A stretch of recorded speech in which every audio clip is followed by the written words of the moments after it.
Combine two summer favorites into one delicious dish. We have a recipe for cream corn stuffed tomatoes with Virginia Willis, author of Lighten Up, y'all. You're so much better than me at saying it.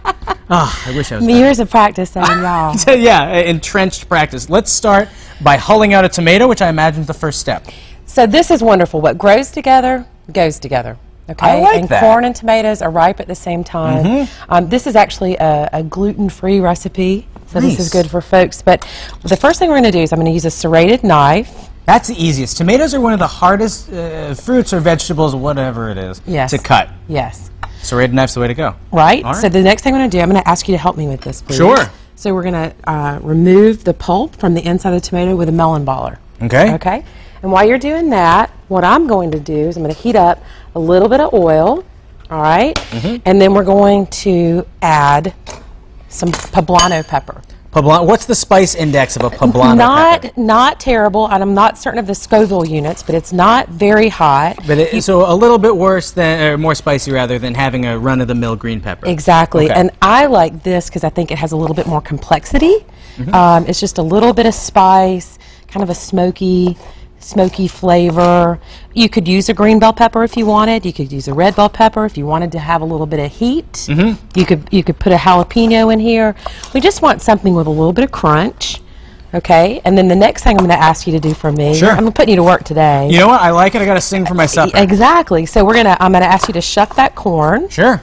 All right. You know what I do? From the opposite side I start. Ah, Like that. there you go. And then it makes it much easier when you're getting to the rest of it.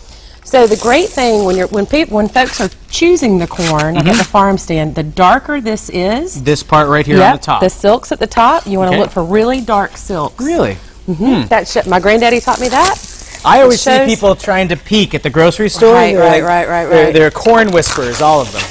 All right, so what we're going to do here is we just want to You're just flash frying those a little bit? just a little bit, right? All right, and then I'm going to show you another trick on how to cut corn. Please do. So a lot of times folks cut corn like this, and what happens? It goes everywhere. Yeah, it's a corn Right? mess. It's a corn mess. It's like popcorn. But all you have to do, if you lay it on its side, then that's it. Oh, Isn't that genius? That is very smart. Right? And then we can cut the corners off, okay, because this is the cream part. There's actually no cream in here because it's from Lighten Up, y'all. Okay? So we score down it to get all the little morsels out. So the cream in this cream corn is from the corn. And if we look at this right here, yeah, some of them you can see it's like a beehive almost. They're hulled out, all Yep. these little holes.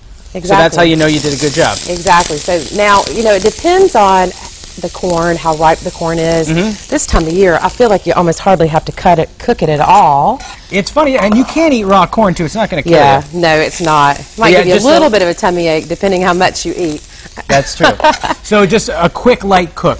A quick light cook, exactly. All right, and then so I had the tomato left over from hulling them. We're just going to mash that up a little bit Sure. with a potato masher. Oh, You and could this is also making use your our little hand. tomato sauce. Exactly. So this is using all of the tomato. I am going to season this with a little bit of pepper, and I'm going to ask you to pass me that. Sure. We're going to add, so we'll add the tomato to here. This is also going to help it not stick to your pan. Exactly. A little bit of salt, a little bit of pepper, and then I've got some chopped parsley. You could also use thyme, Sure. Here you go. basil. Ask you, perfect. All right, and then what we would do is you would cook this all the way till it's dry.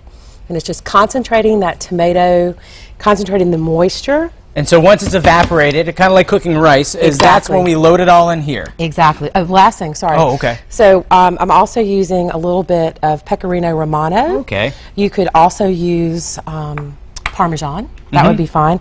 And then this is one of my favorite things. An ice cream scoop is more than just for ice cream. Okay. It's also for your So tomatoes. it's for your tomato. So we load it in there. Then from our finished product here, I imagine we put it in the oven to finish it off? Exactly. We sprinkle it with some breadcrumbs. These are gluten-free breadcrumbs. You could also use regular panko. That's it. In the oven, about 25 minutes. And then they're going to look just And as there good you as the are. ones you're seeing right now. Thank you so much Thank you so for much. sharing all these recipes with us. Pleasure having you here. Come Glad on to be back back. sometime. If you want to copy this recipe and more, just visit us online, mymassappeal.com.